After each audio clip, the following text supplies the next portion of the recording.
bus, I'm gonna hug Pat.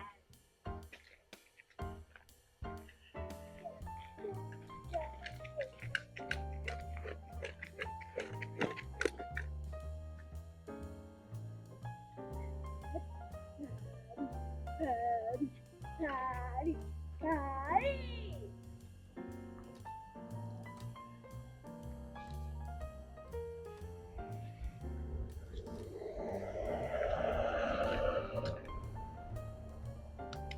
That's my school.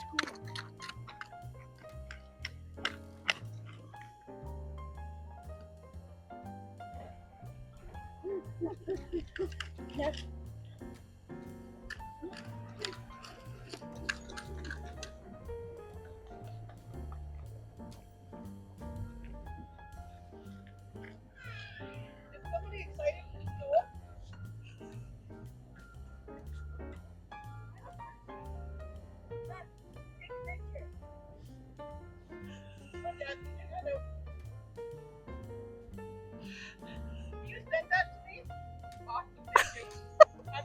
You bet.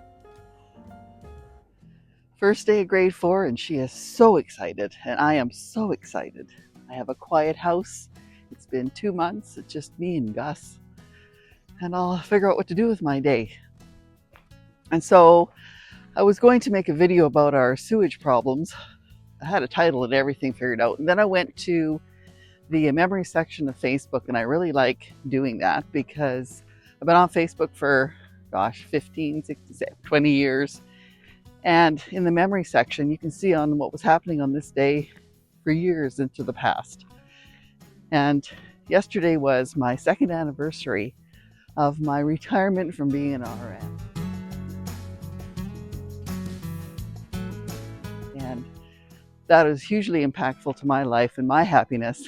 And I think I'll just do a video talking about what it was like for me to get into nursing, why I did it, what it did for me, because it is the one thing that saved my life a few times. And I'm not kidding, I'm not exaggerating. Having a good paying job means that you can extricate yourself from difficult situations if you have to, where if you aren't working or if you don't have any income, you're kind of stuck. So putting myself through nursing was one of the smarter things that I did when I was mid-20s with 2 preschool kids. And my friend Lynn was the one that supported me through all of that.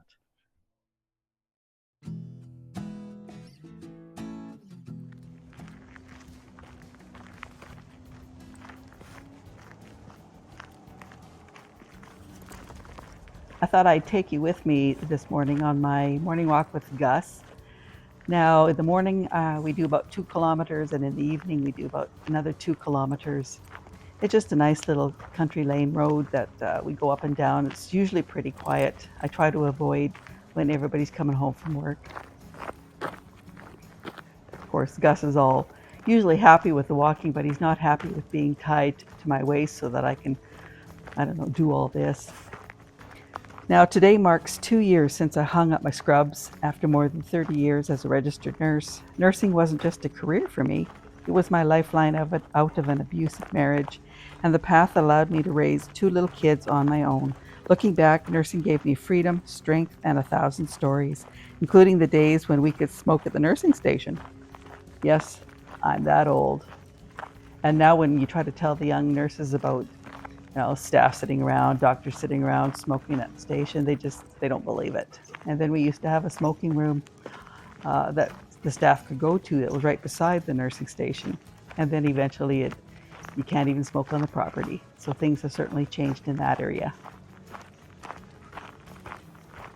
Welcome to Carpe, Omnia after 60. I'm Annette, a retired RN with over 30 years of experience, including 20 years of night shifts as a charge nurse. Nursing was more than a career for me. It was survival, independence, resilience. Now, 2 years into retirement, I'm sharing what comes next: building physical, mental, spiritual, and financial health, navigating life after 60, homesteading, raising an adopted child, and even running our vacation rental. Here you're going to find honest reflections, funny stories. Yes, night shift nurses really are vampires. and encouragement for anyone reinventing themselves later in life. Seize everything, because life after 60 is just beginning. Now, why on earth would I choose nursing amongst everything else that we could possibly go into? Back then, there wasn't a lot of jobs that was available to me in the city near where I lived. I basically went into the college calendar. I flipped through to see what I could possibly take that would afford me the ability to look after myself and the two kids and raise them to adulthood. And there's a backstory on the nursing thing. One of the worst abuses I suffered at the hands of my husband was when he had come home and caught me going through the college calendar, and I had mentioned that I wanted to go into nursing, and that just made him furious because he had other plans for me. But there came a day when he had decided that we should give our children up for adoption. They were 4 and 2, 5 and 3. And by then I just had it, and I left, and his dad helped me find a place in Red Deer near where he lived, and I put myself into the nursing program at the Red Deer College, and I started that. It was very, very tough.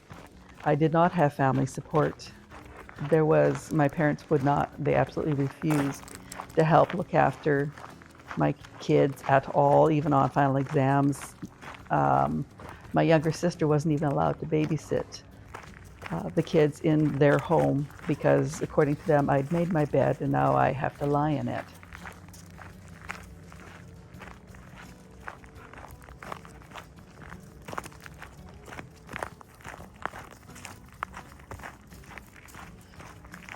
Now, coming around this corner is always interesting because the neighbor here has wolf dogs. They are 10% wolf, and they are fun to listen to.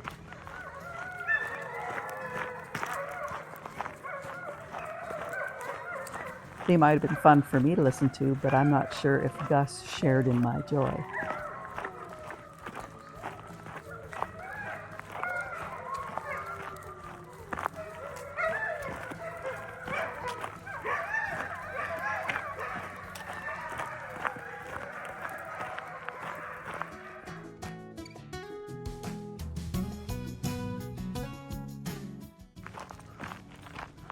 Now, I wore many hats as a nurse over the years.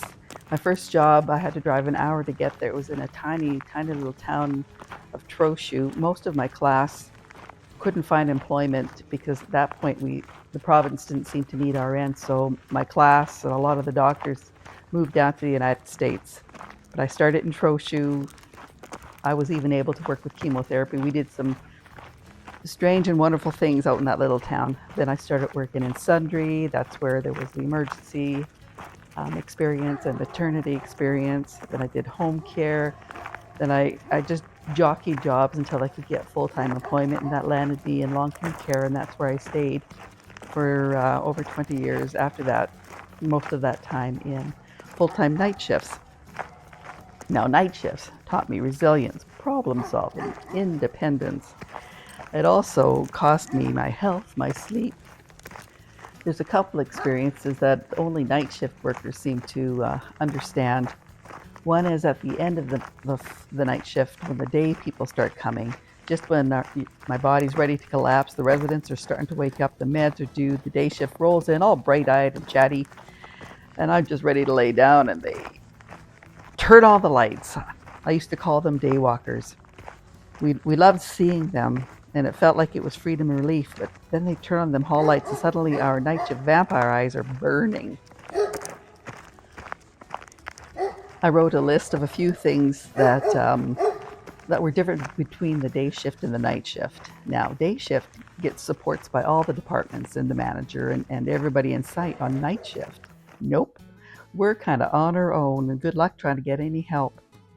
Now, I remember having a manager, her name was Kathy, and she hauled me into her office and she gave me a poor review. She said that all the other charge nurses would call her in the night for help because they would have questions, but I never did that.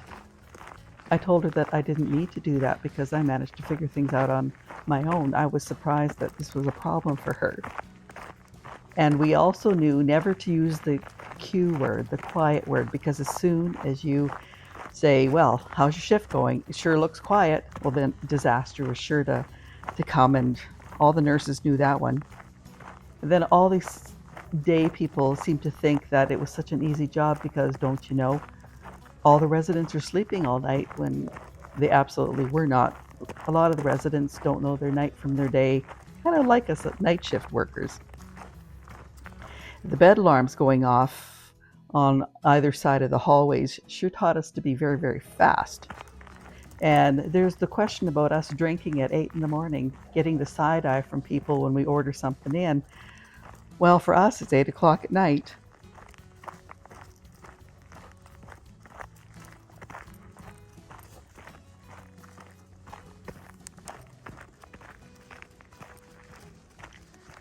The last about 7 years of my career was a little extra hard because that's about the time we took Jasmine in.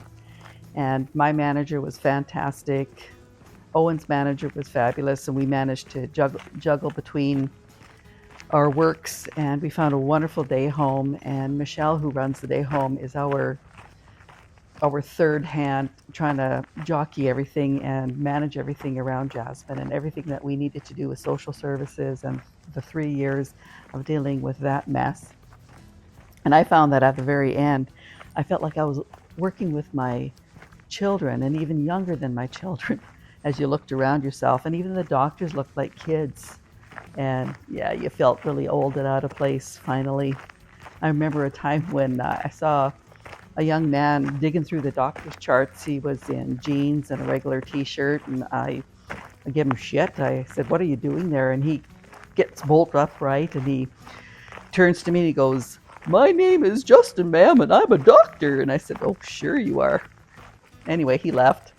But I found out indeed that he was a doctor. He just had no identifying anything on him. They don't even wear stethoscopes anymore. So it was time to leave at that point. And I found, as far as what I miss with nursing, not a lot. A few of the residents, some of the staff, there are the friends that I made there. A couple of them I managed to take away with me, but most kind of are just fading away. What I don't miss is all the charting and the body being confused from day to night.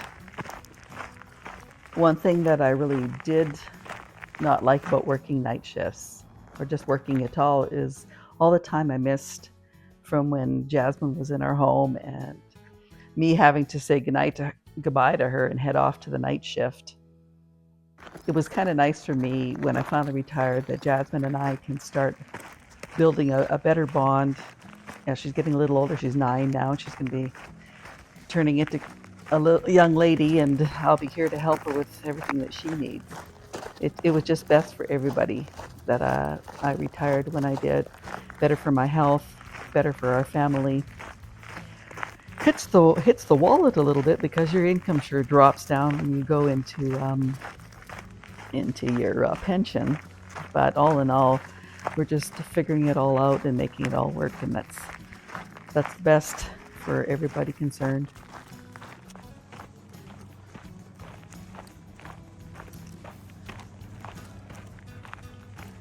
And this place is where my heart absolutely is. I dreamed my whole life since leaving the parents' farm of getting back into the country again. I had to be my whole working career in town after town, and there just wasn't the privacy and the quietness that I wanted so badly. And now I'm having my dream in spades, with the chalet, with the forest, with the homestead that's up ahead.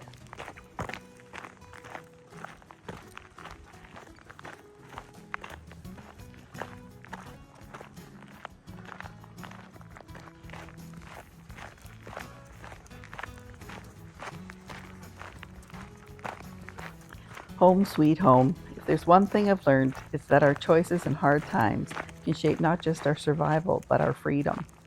Nursing was my way forward, and now retirement is my chance to embrace what's next. 2 years in, I'm still learning, still growing, and still so very grateful for all the wonderful things that is in my life.